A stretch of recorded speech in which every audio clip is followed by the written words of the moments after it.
Good morning. Welcome to the UU Church of the South Hills, also known as Sunnyhill.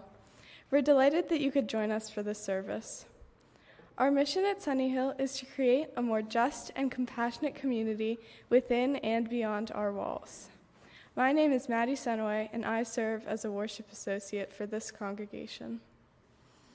If you're a newcomer or visitor to our congregation, please go to sunnyhill.org and click on the button that says New to Sunnyhill to receive more information about our congregation and to receive our weekly email newsletter.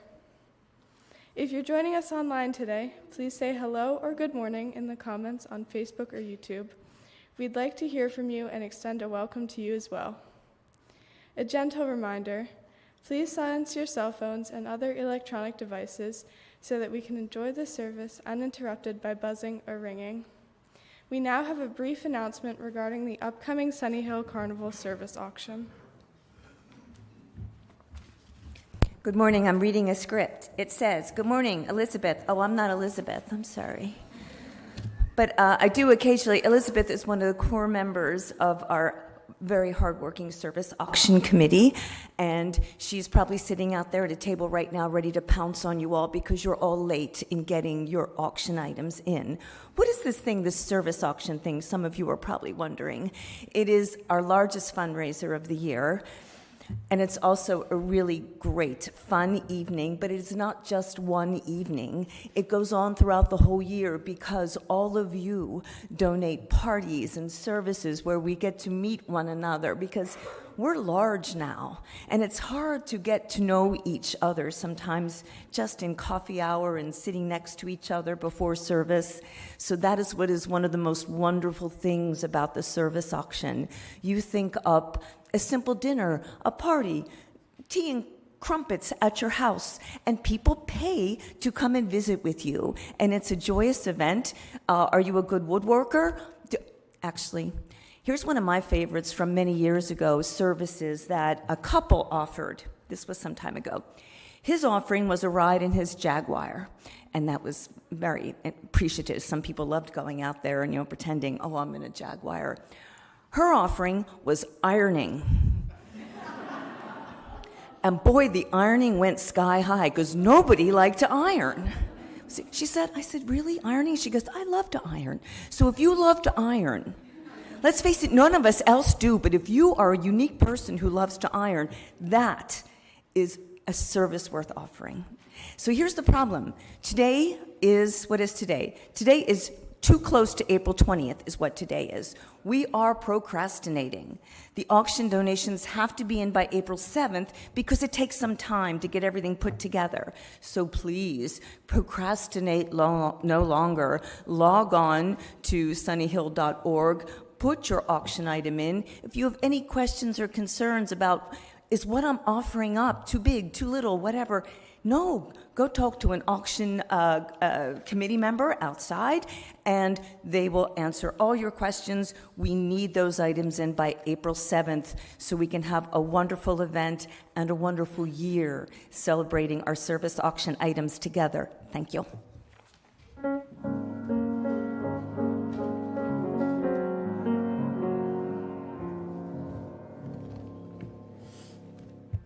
Today's service is titled Heaven on Earth.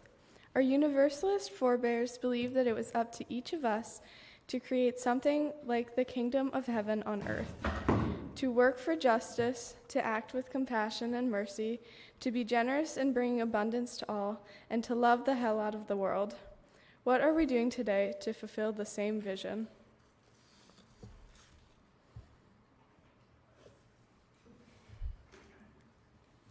Our opening words were written by Tess Baumberger. Let us make this earth a heaven, right here, right now. Who knows what existence's death will bring? Let us create a heaven here on earth where love and truth and justice reign. Let us welcome all at our pearly gates, our freedom table, amid singing and great rejoicing, with all our lovely colors, straight, gay, transgender, bisexual, and all the ways of loving each other's bodies. Young, old, fat, thin, variously abled, gentle, cranky, joyous, sorrowing. Let no one feel excluded. Let no one feel alone. May the rich let loose their wealth to reign upon the poor. May the poor share their riches with those too accustomed to money. May we come to venerate the earth, our mother, and tend her with wisdom and compassion. May we make our earth an Eden, a paradise. May no one wish to leave her. May hate and warfare cease to clash in causes too old and tired to name. Religion, nationalism, the false god of gold, deep-rooted ethnic hatreds. May these all disperse and wane. May we see each other's true selves. May we all dwell together in peace and joy and understanding. Let us make a heaven here on earth before it is too late. Let us make this earth a heaven for each other's sake.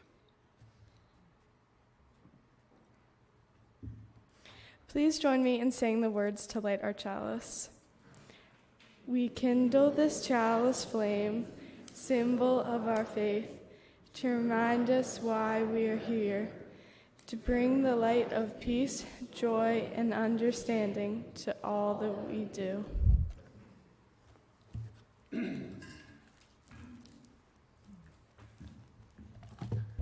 Thank you for your patience as we got off to a late start. From now on, I'm going to say things twice as fast as I normally would, so listen carefully, but not really. The song we're about to do, Oshana Shira, is from the Jewish tradition. It's in Hebrew, and it means, Hosanna, blessed is the one who comes in the name of the Lord. It's a quote from Psalm 118, and it's directly referenced in Mark chapter 11, as Jesus rides into Jerusalem on Palm Sunday, which is celebrated today in the Christian liturgical calendar. So we invite you to stand in body or spirit as we sing this song. Please rise. Before we sing it together, Mary and I are going to sing it, and then we're going to do a little tutorial on the last line of the song, which makes our likelihood of singing it well increase, I think. You got it, yeah. But we'll sing, Mary and I will sing it first.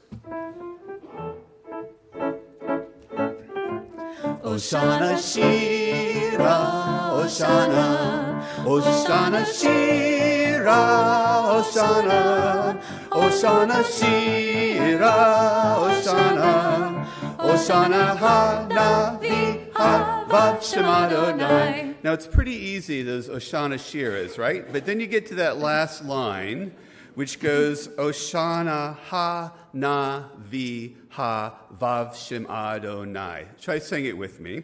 Oshana Ha Na Vi Ha Vav Shem Adonai. Once more. Oshana Ha Na Vi Ha Vav Shem Adonai. So, and then the even trickier part is then that you rush right into the Oshana again after that. So let's try it from the top, and we'll sing it 3 times through together.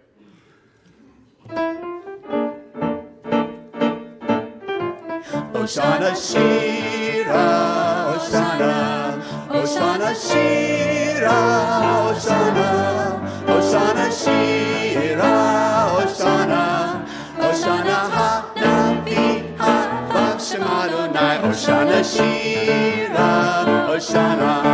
Oshana Shira, Oshana, Oshana Shira, Oshana, Oshana Ha Na Vi Ha Vav Shem Adonai, Oshana Shira, Oshana, Oshana Shira, Oshana, Oshana Shira, Oshana, Oshana Ha Na Vi Ha Vav Shem Adonai. Thank you. Please be seated.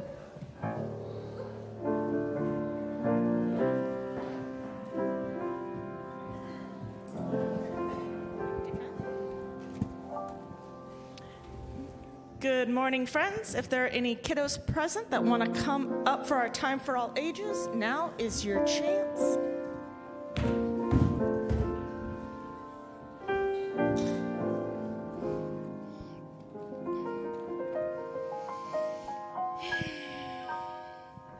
Good morning, friends.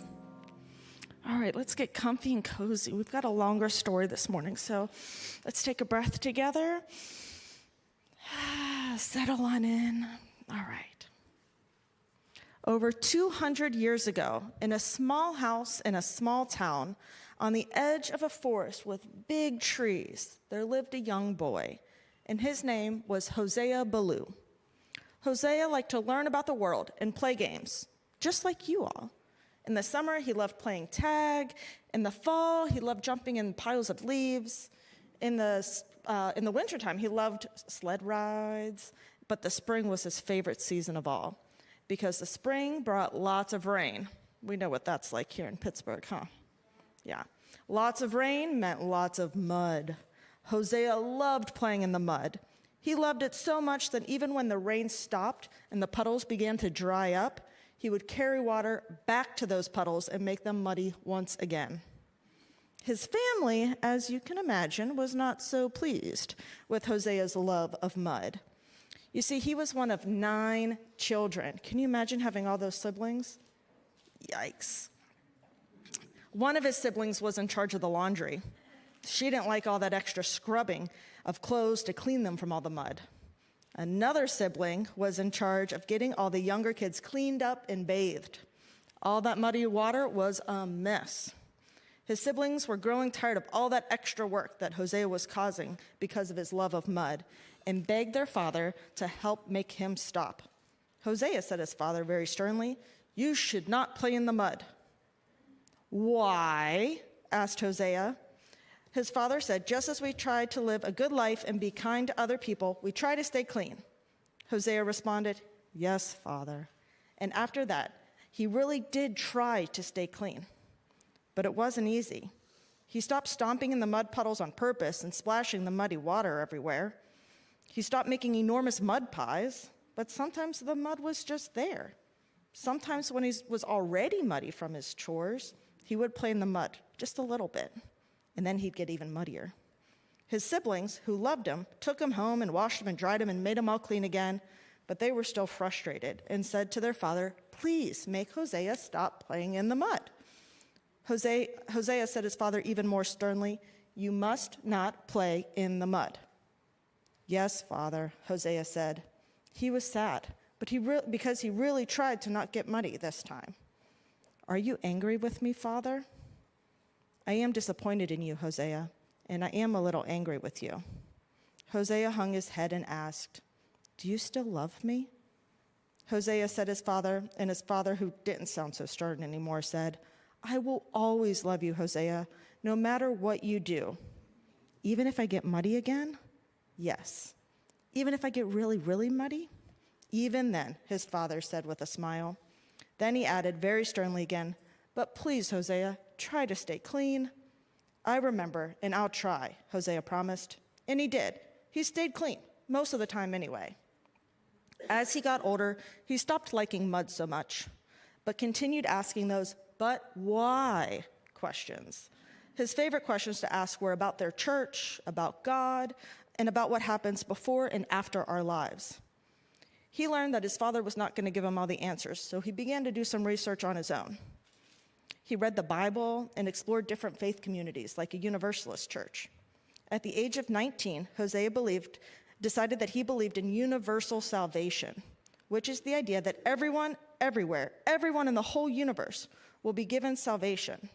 This was the main Universalist belief years ago, that all creatures continue to live on in a beautiful paradise after they leave this earth.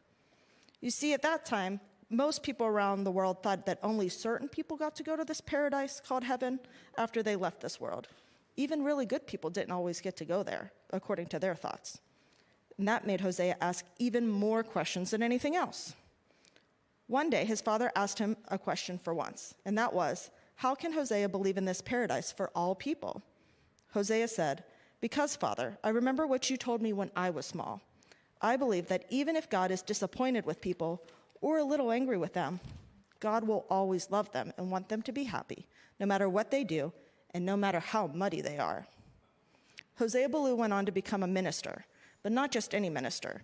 He is remembered as being one of the ministers who helped bring universalism to more people in America, and we're grateful that he continued asking those questions. And I hope that you all continue asking questions too. Today, the idea of a paradise after we leave this earth is important to a lot of people. For me, I believe in working to create heaven on earth, and that means that all people are treated with justice, love, and kindness right now. So let's head to our RE class. Thank you, Claire. As you go, may joy surround you. As you go, go in peace. Know our love is with you always. As you go, as you go, as you go, may joy surround you. As you go, go in peace. Know our love is with you always. As you go, as you go.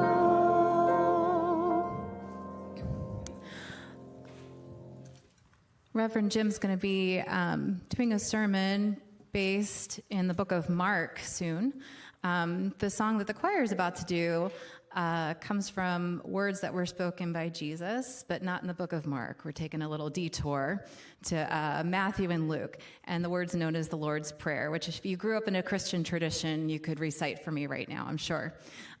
Those words were based on a Greek translation of the Bible, and this is a reimagining, a retranslation of those words based on the Aramaic translation of the Bible, which would have been the language that Jesus actually spoke at the time.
Help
My name is Jean Ferlin. I'm a member of the pastoral care team. Our covenant to the congregation is to support those going through a life crisis, to maintain contact with those unable to attend church due to illness or disability, support friends and family involved in caregiving, comfort the bereaved, comfort and support each other. Our team is made up of Sunnyhill members who are trained in how to be a caring, listening presence for members of the congregation. We don't function as therapists or social workers, but as individuals who are willing to sit or walk with those in need of support. We hope you'll contact a member of the team when you have a need. If you have any questions, please contact Reverend Jim or a member of the pastoral care team. We're now going to go over joys and sorrows. You can submit a joy or sorrow on Sunnyhill's website or by filling out a form in the foyer. After each joy or sorrow that I read, please respond by saying, "We hold you in our hearts." A joy/sorrow from Judy Spiegel.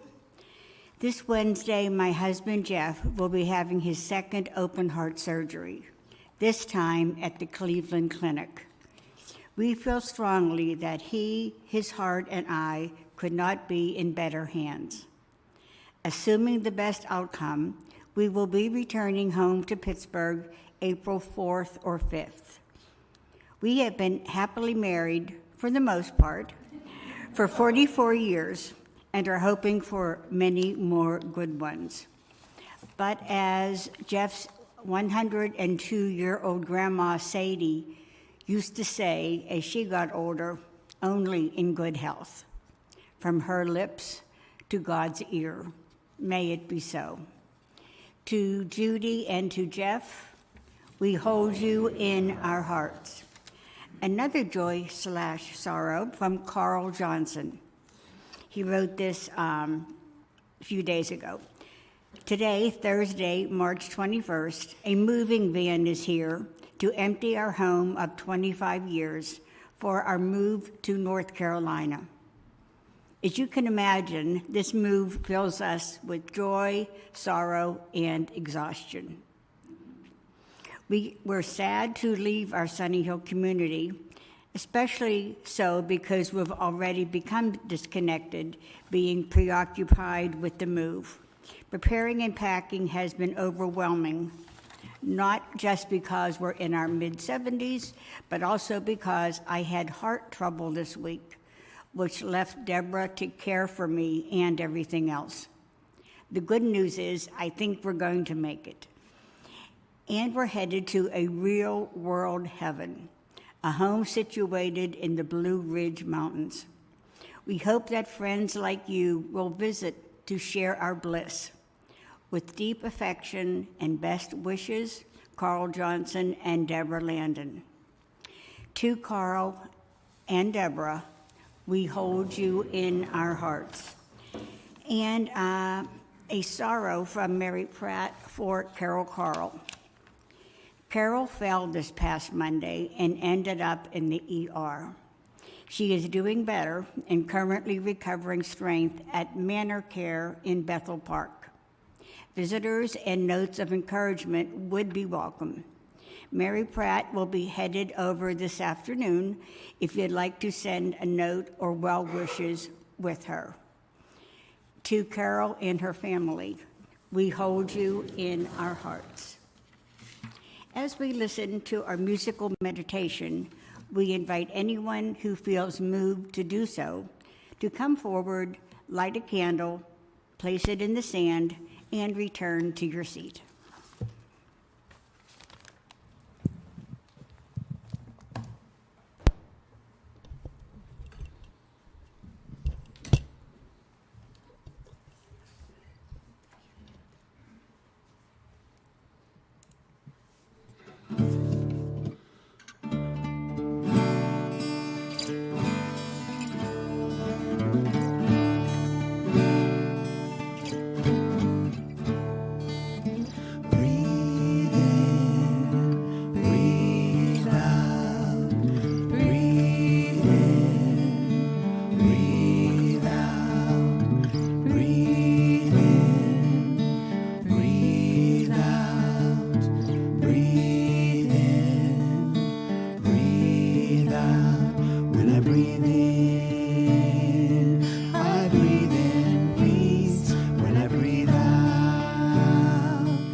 please join me in the spirit of meditation or prayer. Let us take a moment to breathe. Take a moment simply to sense breath coming in and breath going out. If you are struggling, breathe. If you are celebrating, breathe. If you are trying something new, breathe. If you are facing the same old challenges, breathe. When life is good, breathe. When everything seems to come apart, breathe. Sitting here right now, surrounded by people who care, breathe. In the silence of this moment, breathe.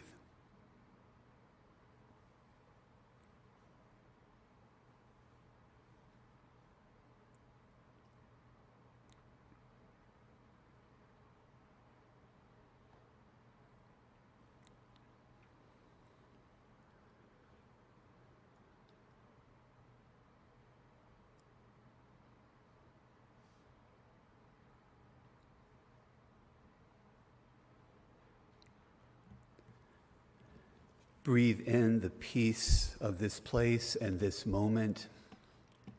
Breathe out the love that longs to be unloosed in our world.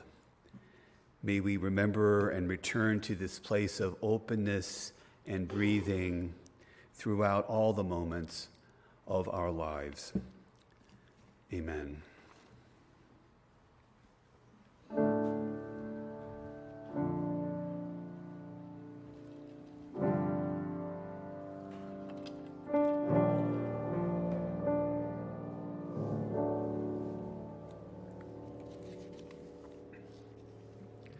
As many of you know, I've been wrestling with the Gospel of Mark over the past few weeks, both in a weekly Bible study that I've been leading and in this sermon series.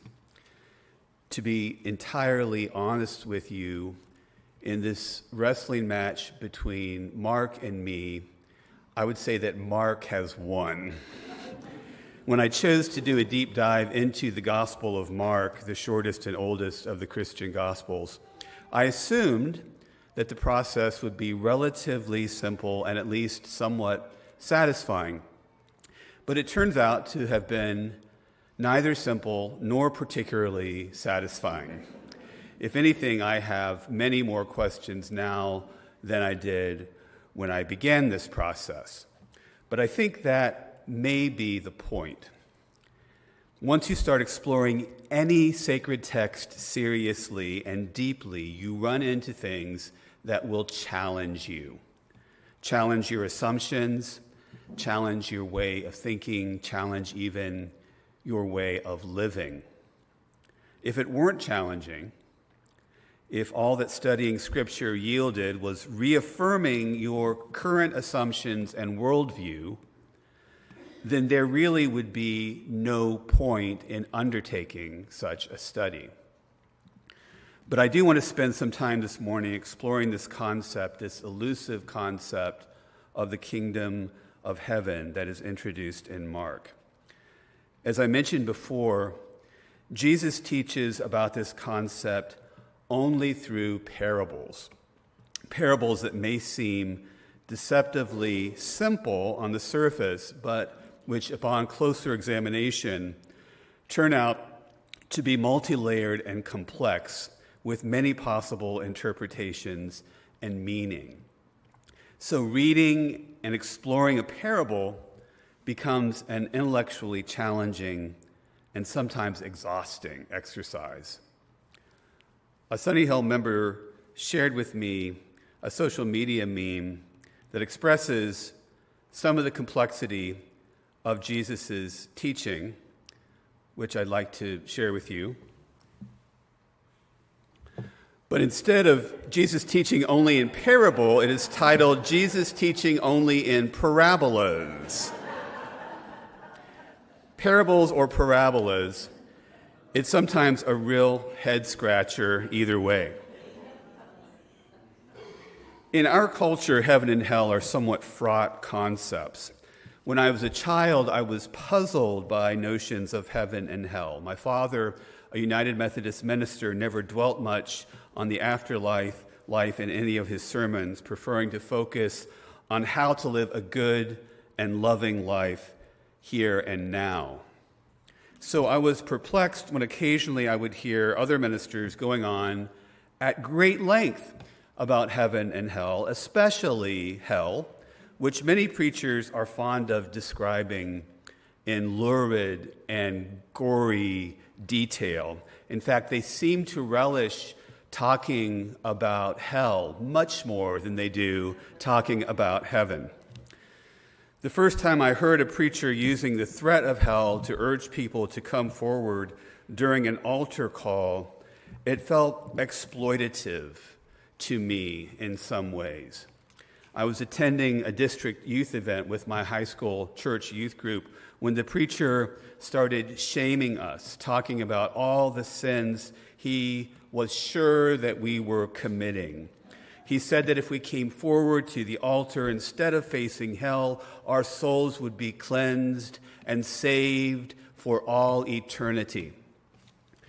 I was shocked when one of my friends broke into tears and came forward for the altar call.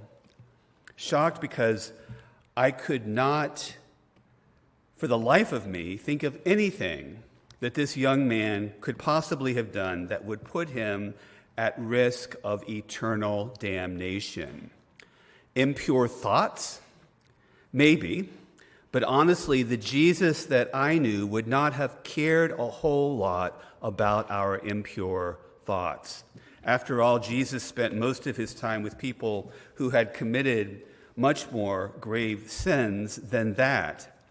And Jesus almost certainly would not have resorted to coercion and shaming people into a conversion experience which may or may not have had any real effect on how they live their lives. The whole experience left me deeply confused, disappointed, and disenchanted. So I began to look elsewhere for ideas specifically about heaven. As a young adult, I remember reading Truman Capote's wonderful A Christmas Memory and finding one of my all-time favorite descriptions of what heaven or the afterlife might be like if we conceptualize it in a slightly different way.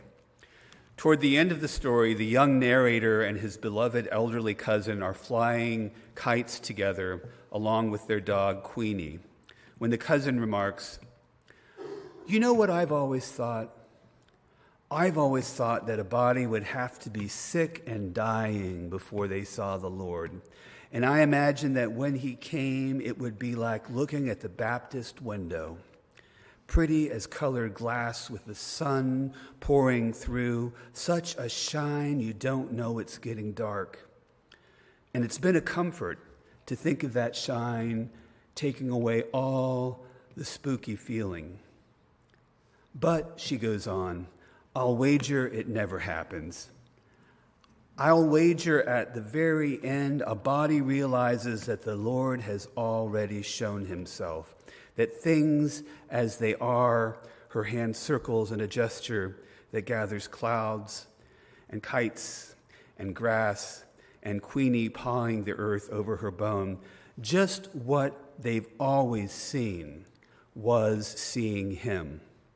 As for me, I could leave the world with today in my eyes."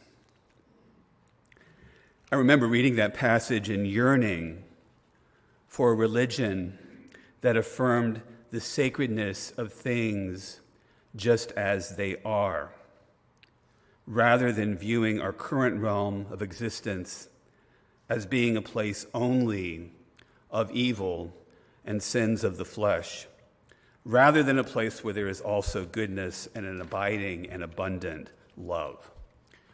It wasn't until years later that I discovered the rich history of Universalism, of a church tradition that did not use threats or promises of an afterlife, of heaven or hell, to manipulate people into certain ways of believing or behaving.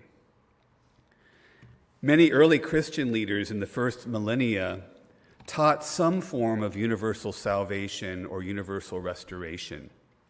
For example, Gregory of Nyssa, a 4th century bishop, held what was described as a fundamental belief in the impermanence of evil in the face of God's love, and a conviction that God's plan for humanity is intended to be fulfilled in every single human being. His belief was that you can't be more loving than God. It's not possible. And divinity, which is revealed as love itself, will always eventually win. We are all saved totally by mercy.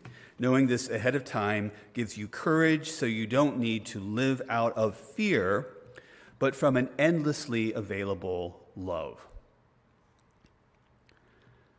As the Franciscan writer Richard Rohr has mentioned, the common view of hell that has been promulgated over the last few centuries is based not on any scripture, but on Dante's Divine Comedy. Great poetry, but not necessarily good theology. The Divine Comedy portrays a threatening quid pro quo God, not an inviting, alluring, or loving God. The word hell is not mentioned in the first 5 books of the Bible, and in the New Testament, Paul and John never once used the word. And most of the Eastern Fathers never believed in a literal hell, nor did many Western mystics. If we fast forward from the early Christians to the 18th and 19th century American landscape, we find Hosea Ballou, about whom we heard earlier, one of our great Universalist forebears, writing that if people imagine a divisive and punishing God whose desire for justice is satisfied by the crucifixion of his own Son, they will model themselves after this God and feel justified in being cruel themselves.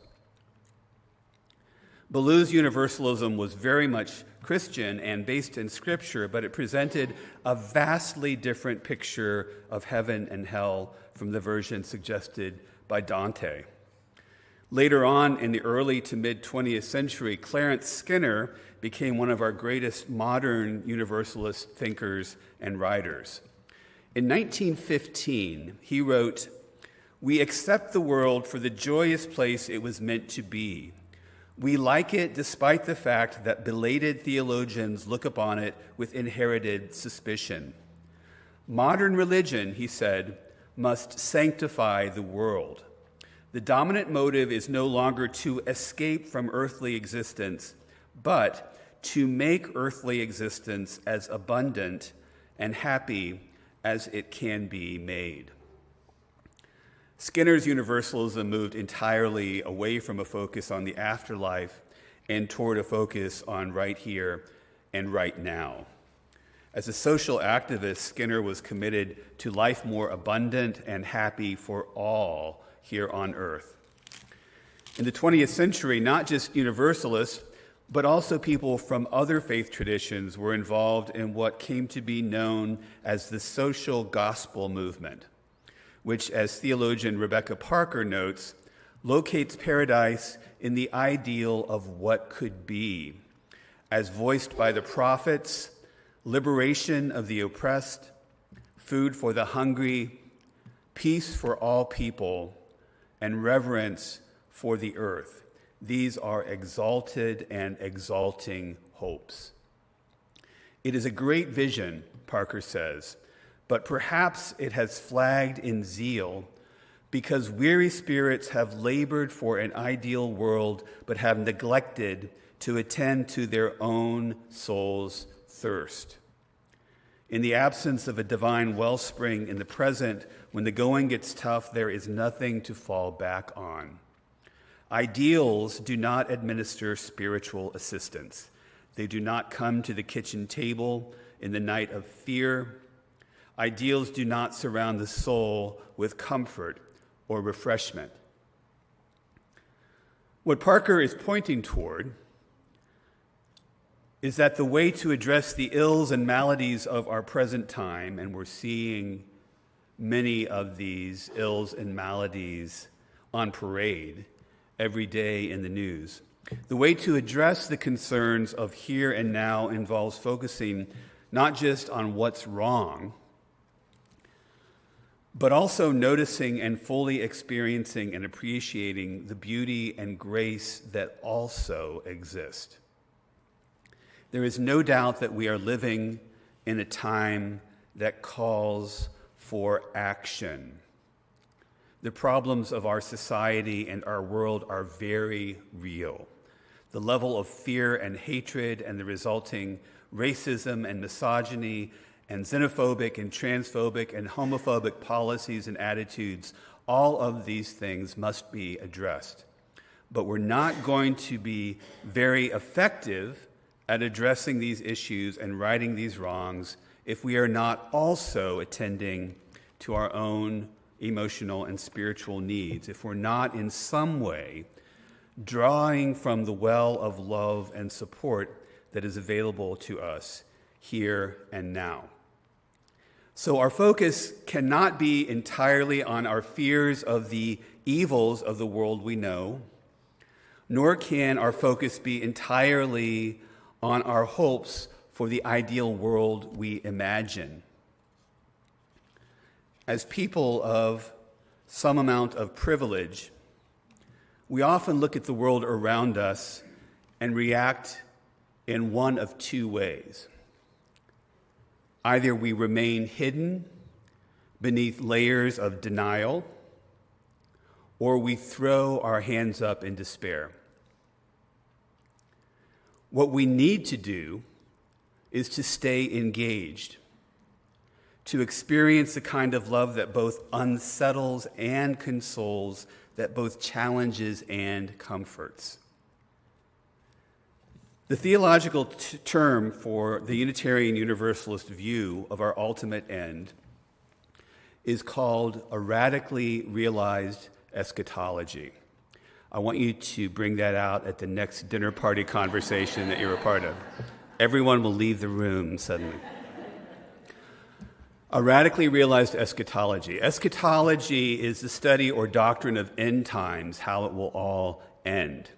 And a radically realized eschatology means that heaven can be found in this world wherever love prevails and the gifts of life are stewarded with reverence and respect.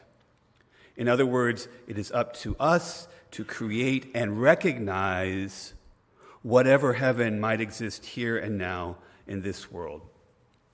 This theological stance, again in the words of Rebecca Parker, offers a third way, one that holds promise, especially for those who have found idealistic belief in progress too fragile a foundation for sustained social activism.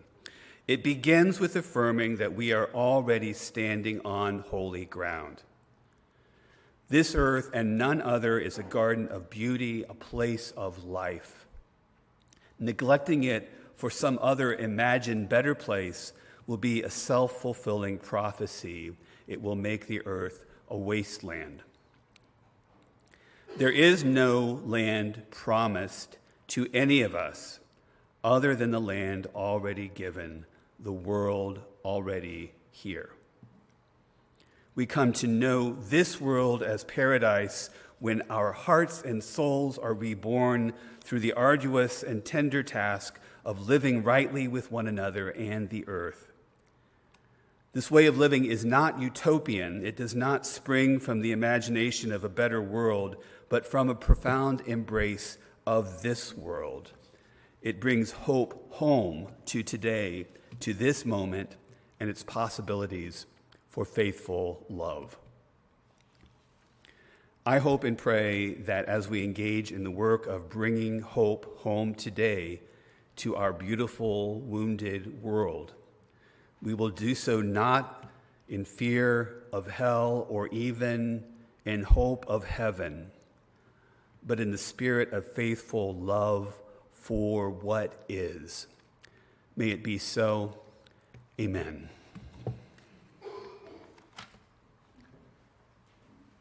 Rise again in body or spirit to join in singing one more step.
Please be seated.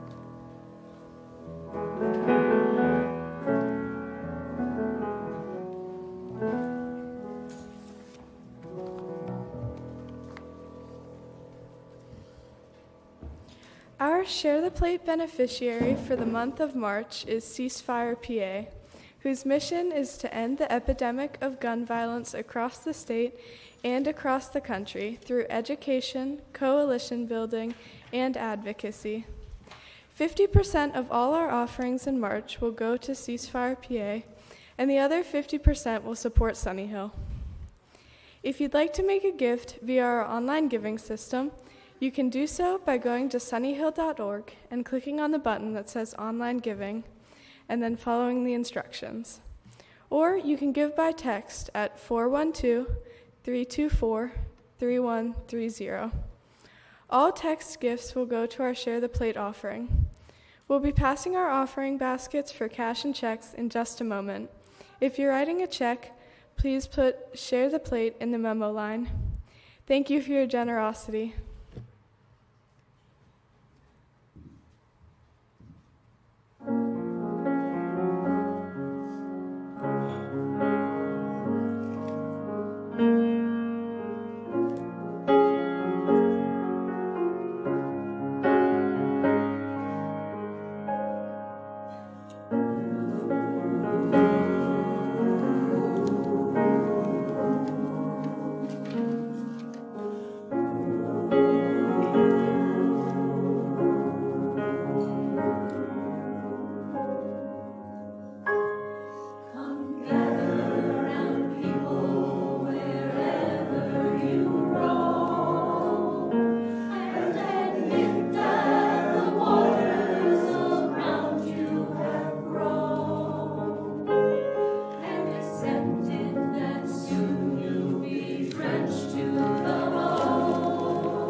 Please join me in saying the words to extinguish our chalice. We extinguish this flame, but not the light of truth, the warmth of community, or the fire of commitment. These we carry in our hearts until we are together again.